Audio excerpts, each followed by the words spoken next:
Commander Jalrek stood on the bridge of his flagship, the Eternal Dawn, and watched another colony burn. The viewing screen showed Meridian 7 in its final hours. Orange flames consumed the cities below while black smoke rose into the atmosphere. The Kresh had arrived 3 days ago, and now nothing remained but ash and death. How many evacuated? Jalrex asked. His voice was steady, but his hands gripped the command rail until his knuckles turned white. 40%, Commander, his second officer reported. The rest are gone. Jalrex closed his eyes. 2 million souls gone, just like that.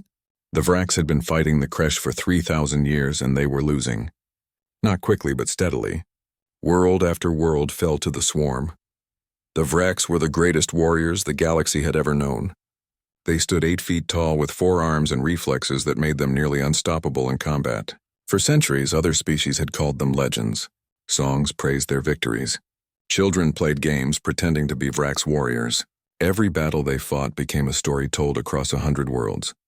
But stories did not stop the Kresh. The Kresh were different from any enemy the galaxy had faced before.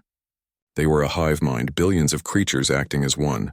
Their ships were alive, grown from organic matter and twisted into weapons.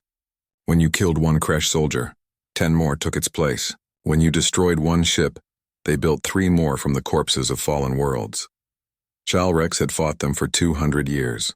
He had never lost a battle, but he was losing the war. Every victory cost more lives. Every defense took more resources. The coalition was bleeding, and soon there would be nothing left. Sir, message from the Council, his communications officer said. Jalrex straightened. The Galactic Council only contacted fleet commanders during emergencies. Put it through. The face of High Counselor Vexthar appeared on the screen. The old Vraks looked tired. Commander, we have news. A new species has requested to join the war effort. What species? Jalrex asked. They call themselves humans. They are from a planet called Earth in the Outer Rim territories. Jalrex felt his stomach drop. The Outer Rim was barely explored space. Any species from that region would be primitive, barely capable of space travel. What can they offer? 3 ships and approximately 2,000 soldiers, Vexthar said. 3 ships. Jalrex had lost twice that many in the last month alone. With respect, Counselor, 3 ships will make no difference. We need fleets, not token gestures. The Council has already agreed, Vexthar said firmly. These humans will join your fleet. They arrive in 2 days. Make them welcome, Commander. We need every ally we can find. The screen went dark. Jalrex stood silent for a long moment, then turned to his officers. Prepare a docking bay for our new allies, and someone find me information on these humans.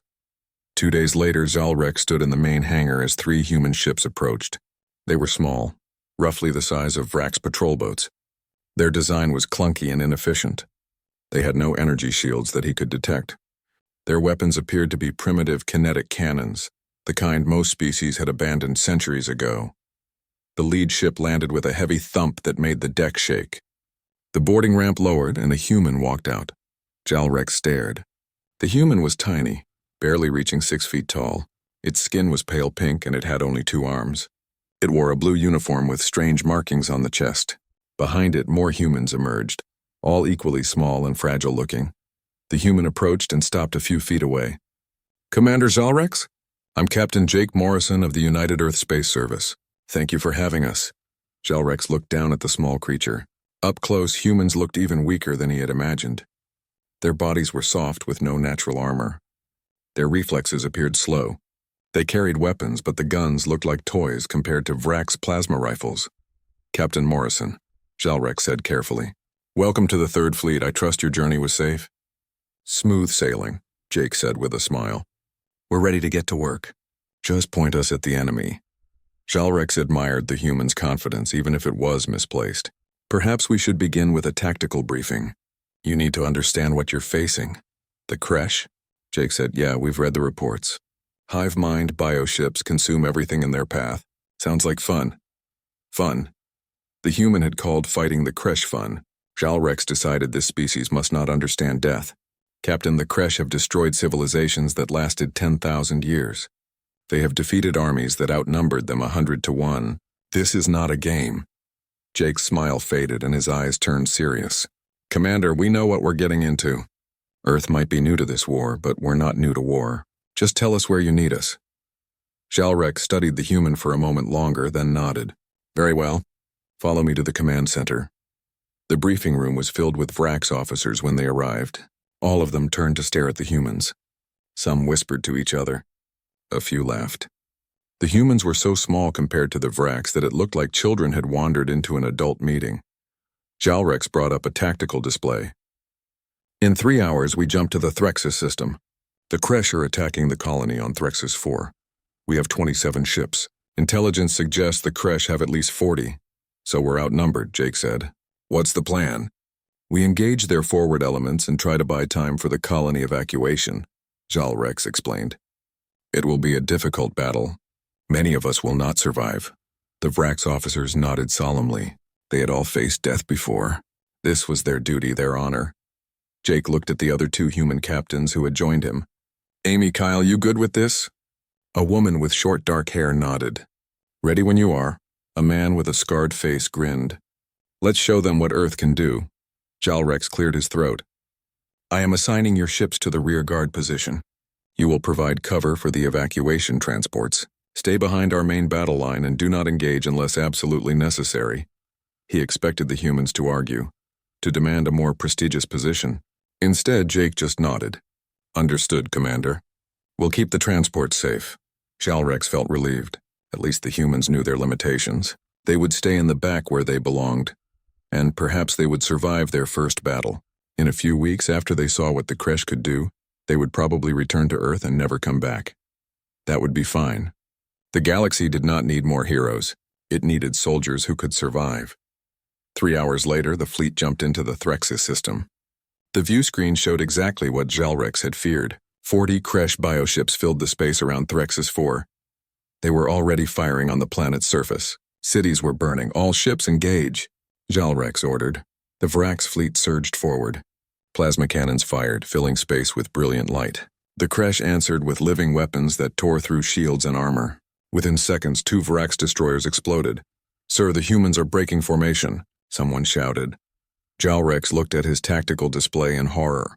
The 3 human ships were accelerating forward, straight toward the Kresh main force. They were not staying in the rear guard. They were charging directly into the enemy. What are they doing? Jalrex demanded. Tell them to fall back. But the humans did not respond. They just kept accelerating. 3 tiny ships racing toward certain death. Jalrex watched the screen, waiting for the humans to explode, waiting for their foolish charge to end in fire and silence. But something else happened instead. The 3 human ships did not explode. Instead, they started moving in ways that made Jalrex question his understanding of physics. Captain Jake Morrison's ship, the Valkyrie, rolled sideways as a Kresh bioweapon tore through the space where it had been moments before. The ship spun, fired its kinetic cannons, and the metal slugs punched through a Kresh cruiser's hull like it was made of paper. Green blood sprayed into space as the ship died. The second human ship, the Ranger, dove beneath a cluster of Kresh fighters. Commander Amy Richardson was flying so close to them that her shields actually touched their organic hulls. Then she fired, and the explosion consumed 6 enemy fighters at once. The third ship made Jalrex's blood run cold. Commander Kyle Bennett's vessel, the Defiant, was heading directly toward the largest Kresh bioship in the formation. Not to fire at it, not to fly past it, to ram it. He's insane, Jalrex whispered. Sir, the Defiant is arming all missiles, the tactical officer reported. Jalrex understood a moment before it happened. The Defiant was not just ramming the enemy ship. It was turning itself into a bomb. The Defiant struck the Kresh carrier at full speed. In the instant before impact, Kyle detonated every missile in his ship's arsenal. The explosion was so bright that the viewing screen automatically dimmed to protect their eyes. When the light faded, the Kresh carrier was gone. Just debris and frozen blood floating in space. Status on the Defiant? Jalrex asked. Still intact, sir. Heavy damage, but they're pulling back for repairs. Impossible. No one survived a collision like that. But somehow the humans had. The battle continued, and the humans kept fighting in ways that violated every rule of combat Jalrex knew. They flew too close to the enemy. They took risks that should have killed them. They used their primitive kinetic weapons with deadly precision, targeting weak points that most species did not even know existed. After 18 minutes of combat, the Kresh began to retreat. They left behind 12 destroyed bioships and hundreds of dead fighters. The colony was saved. Jalrex sat in his command chair, staring at the battle reports. His fleet had destroyed 3 crash ships. The humans, with only 3 small vessels, had destroyed 9. "Open a channel to Captain Morrison," Jalrex said quietly. Jake's face appeared on the screen. His uniform was torn and he had a cut above his eye, but he was smiling. "Commander." "Good fight, wasn't it?" "Captain, you disobeyed direct orders," Jalrex said. "I told you to stay in the rear guard." Jake's smile faded slightly. "Yeah, about that. We saw the colony was in immediate danger, so we made a tactical decision to engage. Hope that's okay. You could have been killed. Your entire force could have been destroyed. But we weren't," Jake said simply. "And the colony is safe. That's what matters, right?" Jalrex did not know how to respond. In Vrax's culture, disobeying orders was a serious offense. But the humans had won. They had saved lives. How could he punish success? "How did you survive?" Jalrex asked instead. "That ramming maneuver should have destroyed the Defiant." "Kyle's a good pilot," Jake said.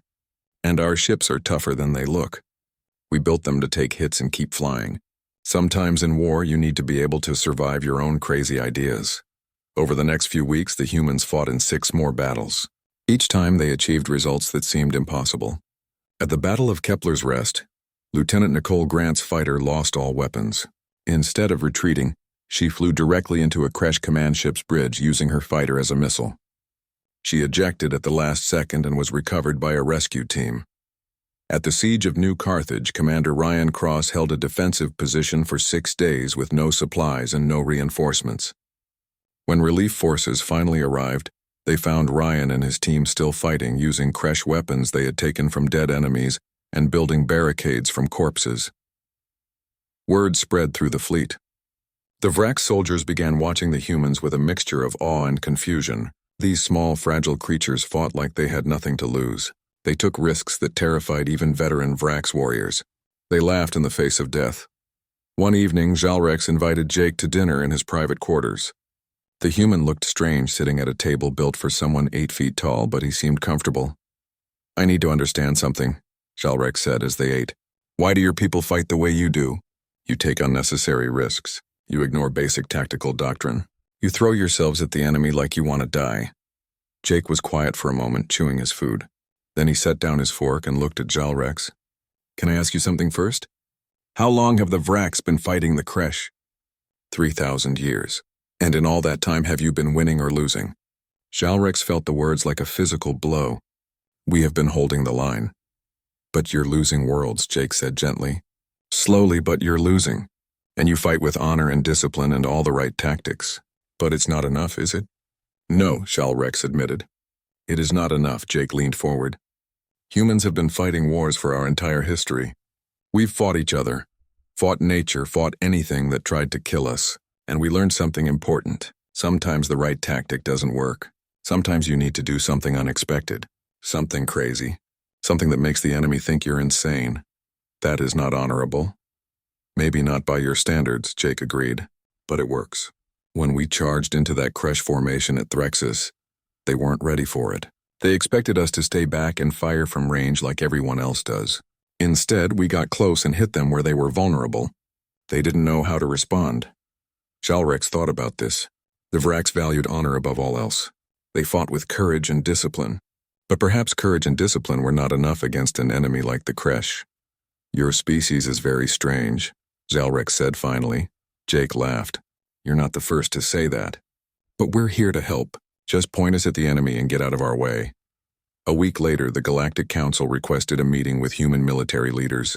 They wanted to understand how such a primitive species was achieving such impressive results. Jake suggested they send Colonel Beth Harper, one of Earth's best tactical instructors. Beth arrived with a team of human military historians. The Vrax War College gathered to hear what secrets humanity possessed. They expected to learn about advanced weapons or superior technology. Instead, Beth gave them a history lesson.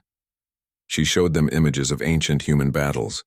Soldiers charging across beaches while bullets filled the air. Cities burning while people refused to surrender. Mountains where armies fought in freezing cold for years without giving up. "This is the Battle of Stalingrad," Beth explained, showing footage of ruined buildings and desperate fighting. The enemy outnumbered us, outgunned us, and had every advantage. We should have lost, but we didn't. We held the city until we could push back. Millions died, but we won. The Vrax officers watched in silence. The images were brutal and disturbing. The humans fought without apparent strategy, just pure determination. This is what humans do, Beth continued. We don't always fight smart. Sometimes we just fight hard. We fight when we're outnumbered. We fight when there's no hope. We fight because we're too stubborn to quit. And sometimes that's enough to win. One of the Vrax generals stood up. This is madness. You sacrifice millions for one victory? When necessary, yes, Beth said calmly. We don't like it. We mourn every loss.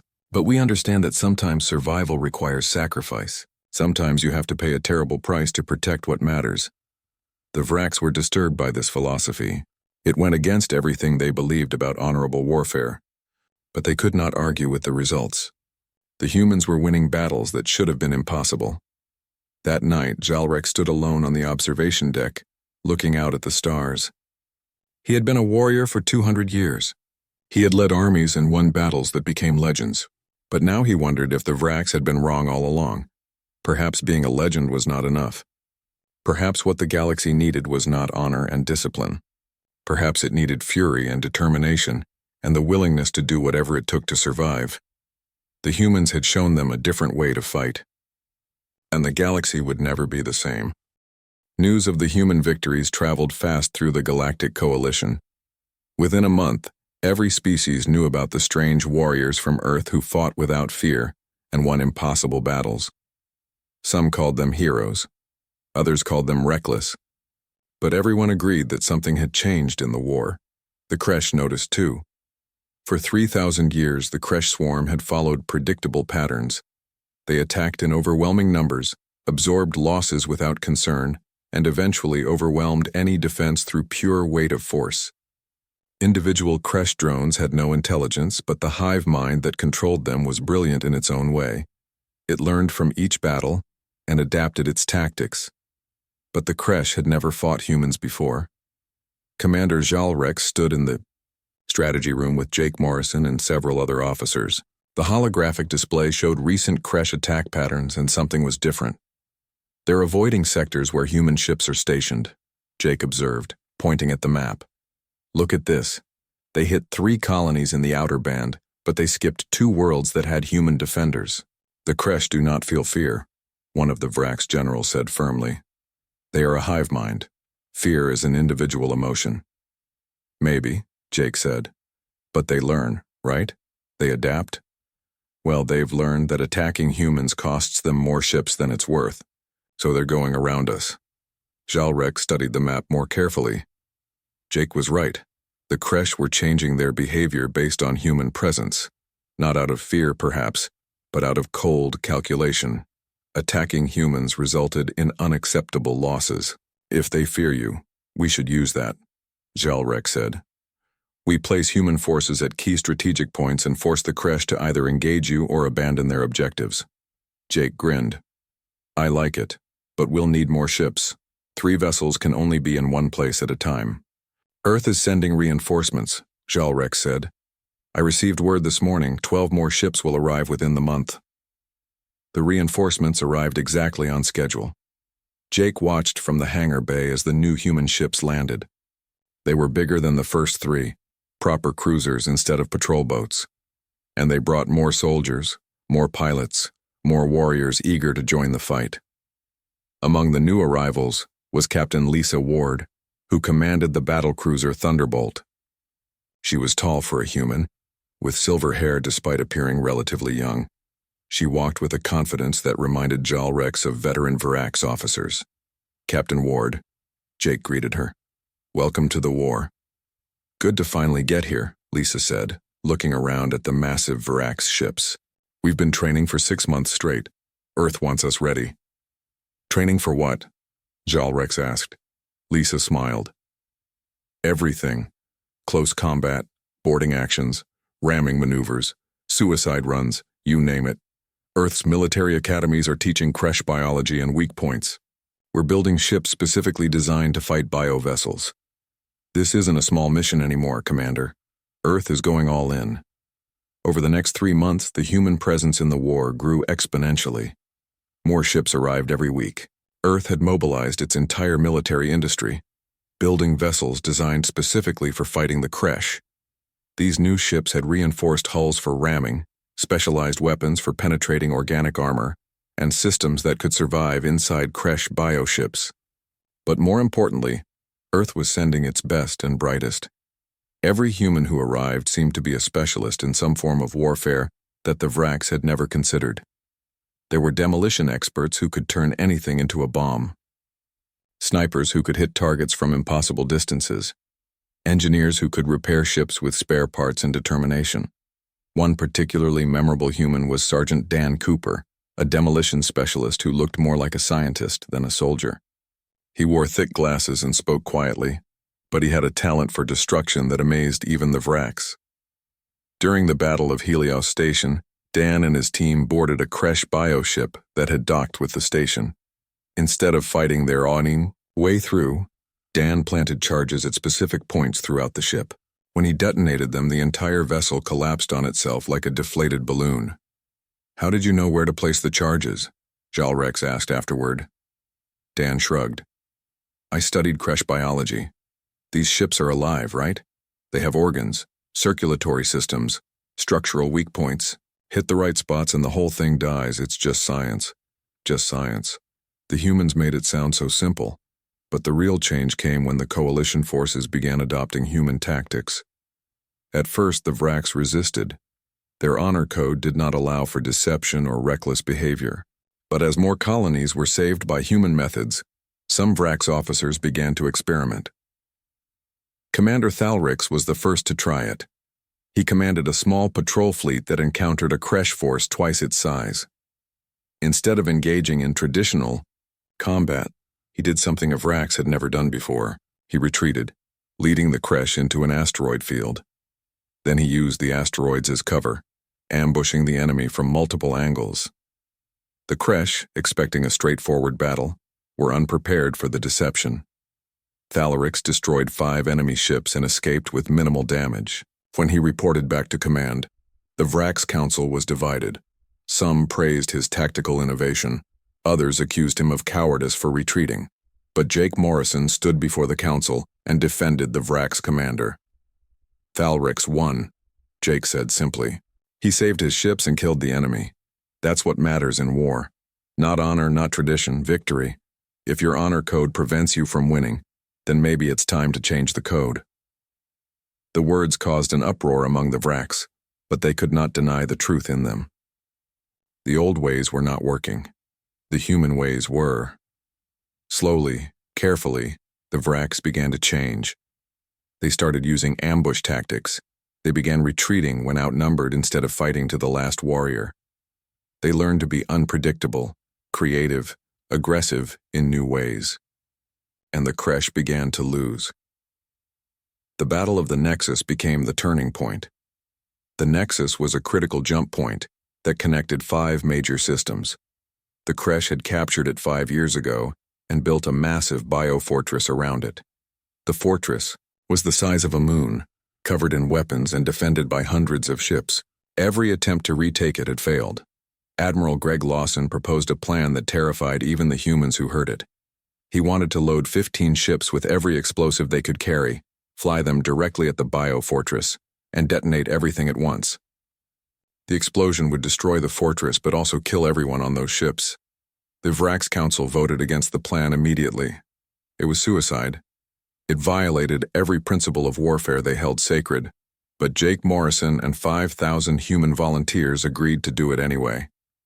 "You don't have to do this," Jalrex told Jake the night before the mission. "There must be another way." Jake shook his head. "We've run every simulation. This is the only way to crack that fortress, and someone has to do it." "But you will die." "Maybe," Jake admitted. "Probably. But if we succeed, you can retake the Nexus. You can cut off the Kresh supply lines to 3 sectors. You can save millions of lives. That's worth 15 ships and 5,000 volunteers." Jalrex looked at the human captain. Jake was young by Vrak standards, barely 40 years old. He had so much life ahead of him. "Why would you sacrifice yourself?" Because someone has to, Jake said quietly. And because if we don't stop the crash now, they'll just keep coming. They'll reach Earth eventually. I'd rather die out here fighting than wait for them to come to my home. The next day, the human fleet made its final approach to the Nexus. Jalrex watched from his flagship, feeling helpless. He wanted to order them back, to find another way. But he knew there was no other way. The Kresh saw the humans coming and concentrated all their firepower on the approaching ships. Space filled with bioweapons, living missiles and energy beams. The first human ship exploded before it got within firing range. Then the second. Then the third. But the others kept coming. Jake's voice came over the communications channel, calm despite the chaos around him. All ships, maintain course. Remember, we're not trying to survive. We're trying to get close enough to matter. More ships exploded. 6, 7, 10. The Kresh were killing them, but the humans did not stop, did not turn back, did not even slow down. 12 ships died before reaching the target, but 3 made it through. Jake's Valkyrie, Lisa Ward's Thunderbolt, and Commander Ryan Cross's ship the Liberty. They punched through the Kresh defenses and reached the biofortress. "This is Morrison," Jake said over the channel. "It's been an honor serving with you all. See you on the other side." The 3 ships detonated simultaneously. The explosion was so massive that ships 3 systems away detected it. The biofortress, the Kresh defenders, and the 3 human vessels all vanished in a ball of fire and light. When the explosion cleared, the Nexus was free. The Kresh had lost their forward base, and the humans had lost their best commander. Jalrex sat in silence on his bridge, staring at the empty space where Jake Morrison had died. Around him, his officers were silent too. Even the Vraks, who faced death regularly, were stunned by what they had witnessed. Then a message came through. "Weak and broken, but unmistakable. This is Morrison. Anyone out there?" Jalrex jumped to his feet. "Jake, you're alive." The victory at the Nexus changed everything. Within days, Coalition forces poured through the recaptured jump point and began pushing into Kresh territory. For the first time in 3,000 years, the galaxy was not just defending, it was attacking. But the Kresh were learning too. Jake Morrison recovered from his injuries in a medical bay aboard the Eternal Dawn. The burns would heal, and the doctors said he would make a full recovery. While he rested, he studied battle reports and noticed a disturbing pattern. "They're adapting faster," he told Jalrex during one of the commander's visits. "Look at these engagement reports. 3 weeks ago, the Kresh were still using their old tactics. Now they're spreading out their formations, attacking from multiple angles, avoiding close combat where we have the advantage." Jalrex reviewed the data. Jake was right. The Kresh hive mind was learning from its defeats and changing its approach. "What do you suggest?" "We adapt faster," Jake said simply. "That's what humans do best. Every time the enemy thinks they've figured us out, we do something different." Jake was promoted to admiral and given command of a joint human Vrax task force. It was the first time in Coalition history that a non-Vrax had commanded Vrax warriors. Some of the older officers protested, but the younger generation welcomed the change. They had seen what human tactics could accomplish. The task force's first mission was to defend the agricultural world of Greenhold. Intelligence reported that a massive Kresh fleet was heading there, intent on harvesting the planet's biomass. The fleet consisted of over 100 bioships, the largest concentration of Kresh forces seen in years. Jake had 40 ships under his command. Less than half what the enemy had. "We cannot win a direct engagement," Jalrex said during the planning session. "Even with human tactics, we are outnumbered." "Then we don't fight direct," Jake said, pulling up a map of the Greenhold system. "We fight smart. Look at this. Greenhold has 2 moons and an asteroid belt. We can use them," he outlined his plan. The Coalition fleet would hide behind the moons, waiting for the Kresh to enter orbit. When the enemy fleet was spread out and vulnerable, focused on the planet below, the Coalition forces would strike from multiple angles. Hit them fast, hit them hard, and retreat before they could coordinate a response. "This is an ambush," one of the Vrax officers said. "We do not hide from our enemies." "You do now," Jake said firmly, "because hiding means you get to kill more of them." And that's the whole point. The Kresh fleet arrived 2 days later exactly as intelligence had predicted. Over 100 bioships dropped out of faster-than-light travel and moved toward Greenhold. They were confident, moving in a loose formation that showed they expected no resistance. Jake watched from his flagship, counting down the seconds.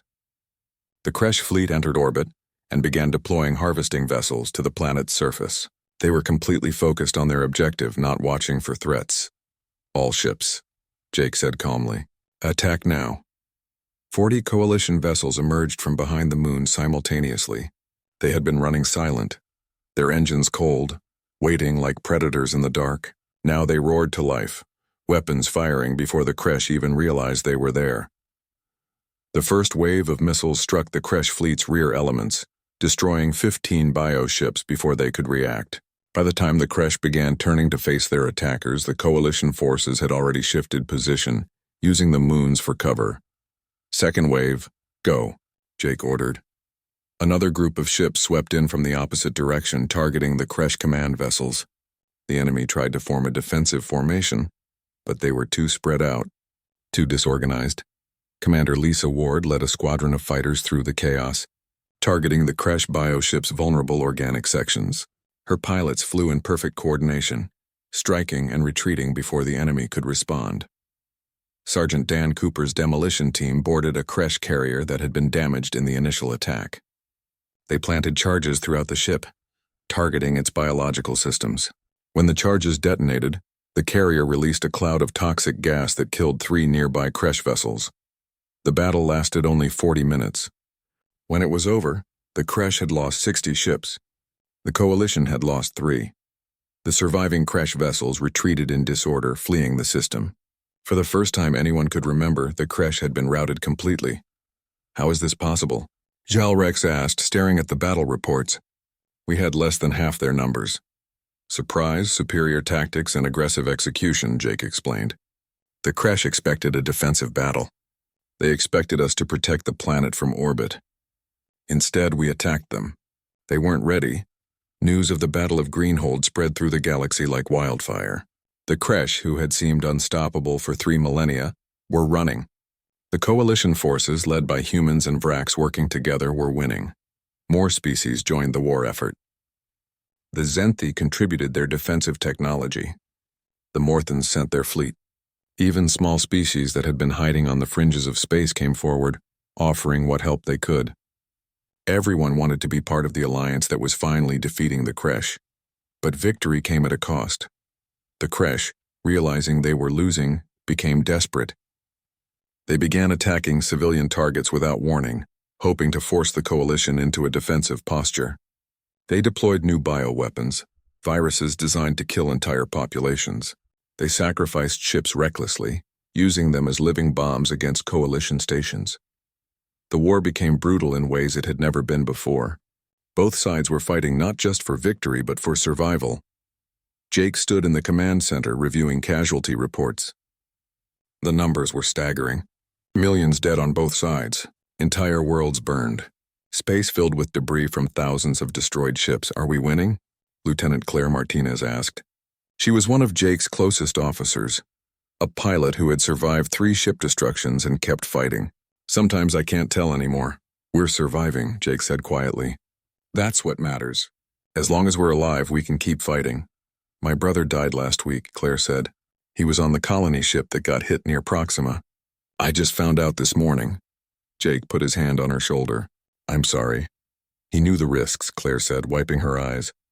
"We all do. But sometimes I wonder if this war will ever end, or if we'll just keep fighting until everyone is dead." "It will end," Jake promised, "because we're going to end it. The Kresh started this war 3,000 years ago. We're going to finish it." The final push came 6 months after the Battle of Greenhold. Coalition intelligence discovered the location of the Kresh Prime Hive, the central node that controlled the entire swarm. It was located deep in uncharted space, protected by layers of biostations and shipyards. Admiral Greg Lawson proposed a massive assault. Every available ship, every soldier, every resource the Coalition had. They would strike at the heart of the Kresh and destroy the hive mind itself. The Galactic Council debated for 3 days. The risks were enormous. If they failed, the Coalition would be left defenseless. But if they succeeded, the war would be over. Jake spoke before the council. his voice carrying the weight of 2 years of combat. "We've been fighting the Kresh for 3,000 years because we've been fighting defensively, protecting our worlds, reacting to their attacks. But you can't win a war by just defending. At some point, you have to attack. You have to take the fight to the enemy and make them afraid. That's what we're going to do." The council voted to proceed. Every species contributed ships to the final fleet. Vrax battlecruisers, human carriers, Zenthi defense platforms, Morthan destroyers. Over 500 vessels assembled at the rally point, the largest military force the galaxy had ever seen. Jake stood on the bridge of his new flagship, the Vindicator, and looked at the assembled fleet. Beside him stood Jal Rex, now promoted to Supreme Commander of all Coalition forces. "This is it," Jal Rex said. "Everything we have been fighting for comes down to this battle." "Yeah," Jake agreed. "No pressure." Jal Rex looked at his human friend, and something resembling a smile crossed his face. 2 years ago, he had dismissed the humans as primitive and weak. Now he could not imagine fighting without them. "Whatever happens today," Jal Rex said, "I want you to know that you have earned your place among the legends. The Vrax called ourselves the greatest warriors in the galaxy. We were wrong." "You are." Jake shook his head. "We're all warriors, Jal Rex. Human Vrax, everyone who fought and died in this war. We're all legends now." The fleet jumped into Kresh space and the final battle began. The screens filled with bioships, thousands of them, all converging on the Coalition fleet. It was every nightmare they had ever faced, multiplied 100 times over. "All ships," Jake said into the communications channel. "You know what to do. Hit them with everything we have. Today we end this war." The Coalition fleet surged forward to meet the enemy. Human ships dove into the Kresh formations, firing at point-blank range. Vrax battlecruisers unleashed devastating plasma barrages. Zenthi platforms provided covering fire while Morthan destroyers hunted Kresh command vessels. The battle was chaos. Ships exploded on both sides. Space became a graveyard of metal and organic matter. The Kresh fought desperately, knowing that if they lost here, they lost everything. The silence after the battle was strange. For 3,000 years, the galaxy had lived with the constant threat of the Kresh. Now suddenly they were gone. The bioships floated dead in space. The hive worlds were quiet. The war was over. Jake Morrison stood on the bridge of the Vindicator, watching as Coalition forces began search and rescue operations. Hundreds of ships had been damaged or destroyed in the final battle. Thousands of people were dead or wounded. Victory had come at a terrible price. "Casualty reports coming in," Lieutenant Claire Martinez said quietly. Her face was pale. "We lost 68 ships, over 15,000 dead, another 30,000 wounded." Jake closed his eyes. 15,000 people who would never go home. 15,000 families who would receive the worst news of their lives. "What about the Thunderbolt?" Claire shook her head. "No survivors, sir. Commander Ward and her entire crew were lost when they hit the Prime Hive." Lisa Ward had been one of Jake's closest friends. She had arrived full of confidence and courage, ready to show the galaxy what humans could do. Now she was gone, along with 800 other brave souls. "Mark them as heroes," Jake said softly. "All of them. They saved the galaxy today." Over the next few weeks, Coalition forces swept through former Kresh territory, making sure no remnants of the swarm remained. They found hive worlds where billions of Kresh drones had simply collapsed and died. They discovered biostations that were slowly decomposing without the hive mind to sustain them. The Kresh were truly gone. The Galactic Council called for a memorial service to honor all those who had died in the war. It was held on Vraxia Prime, the Vrax homeworld, in their largest ceremonial hall. Representatives from every Coalition species attended. Jake stood before the assembly wearing his formal uniform. Behind him was a wall covered in names, thousands and thousands of them, representing just a fraction of those who had died. Human names, Vrax names, Zenthi, Morthan, and dozens of other species.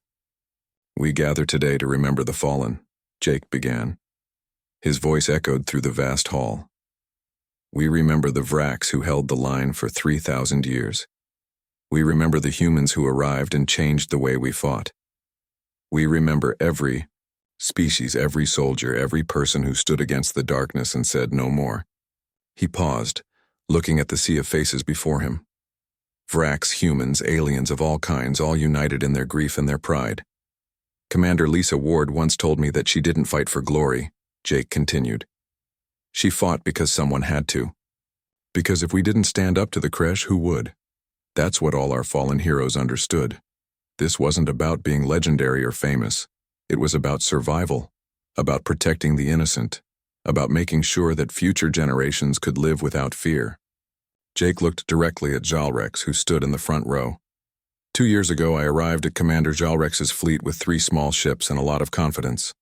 The Vraks thought we were primitive and foolish, and maybe we were. But we taught each other something important.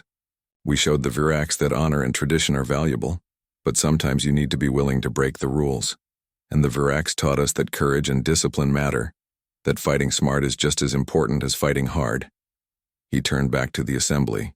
Together we won a war that lasted 3,000 years. Not because humans were special or because the Vraks were legendary, but because we learned to fight together. We learned to combine our strengths and cover each other's weaknesses. That's the real lesson of this war. Unity is stronger than any weapon. The hall was silent when Jake finished speaking. Then, slowly, one Vraks officer began to strike his chest with his fist in the traditional Vraks gesture of respect. Another joined, then another, until the entire hall rang with the sound of thousands of beings honoring the fallen.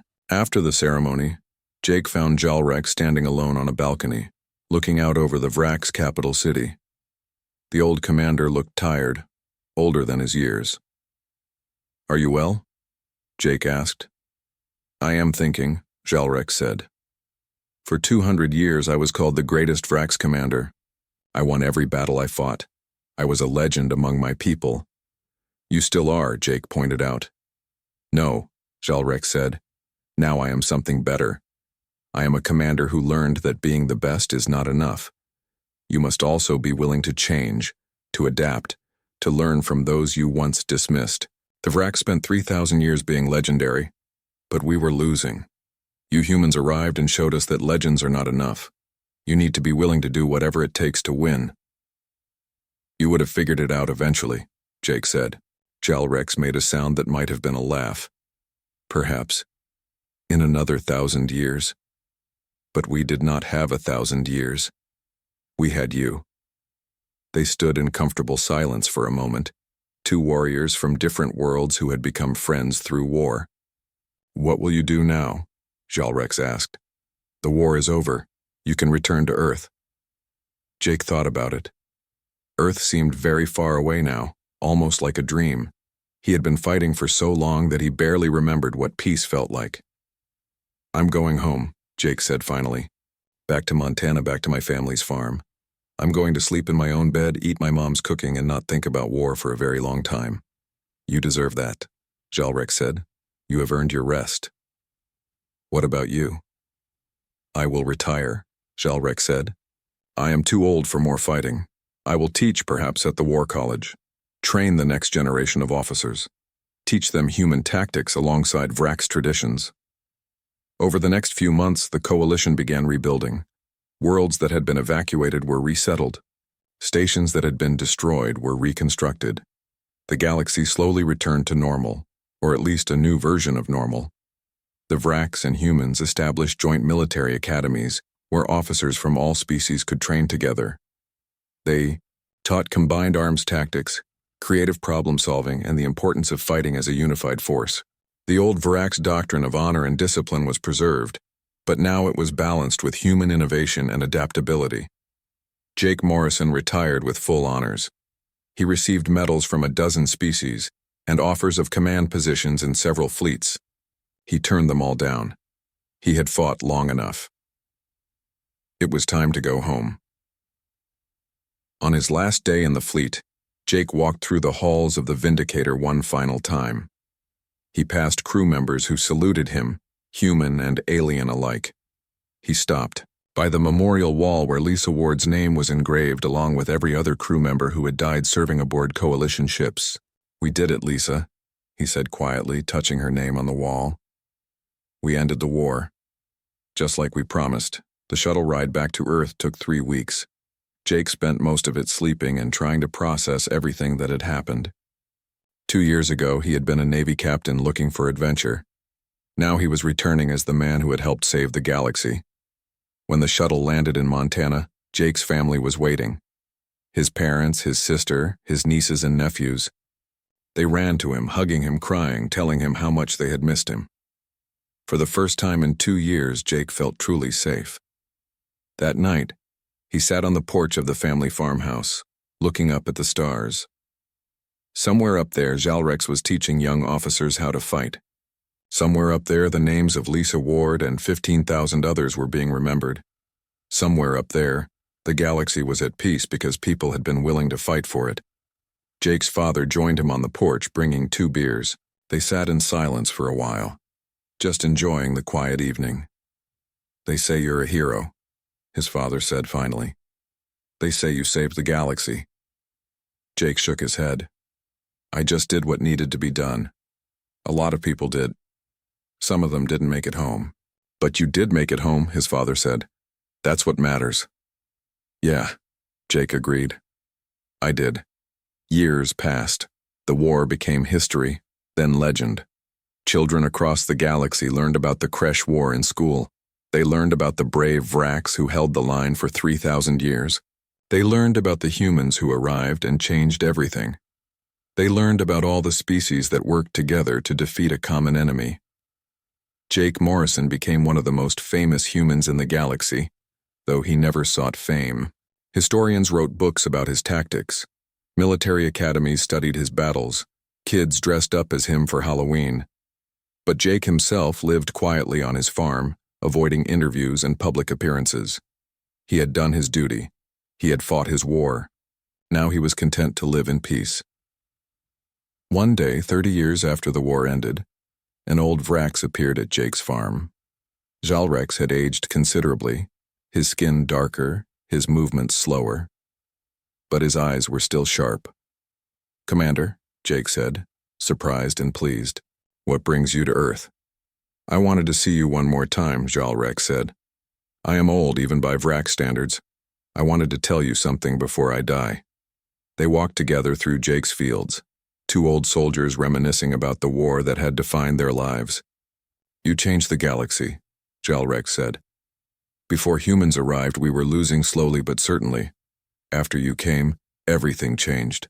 Not just the tactics, but the way we think about war, about honor, about what it means to fight for something." "We just did what needed to be done," Jake said, echoing his words from decades before. "No," Jalrex said firmly. "You did what no one else could do. You showed,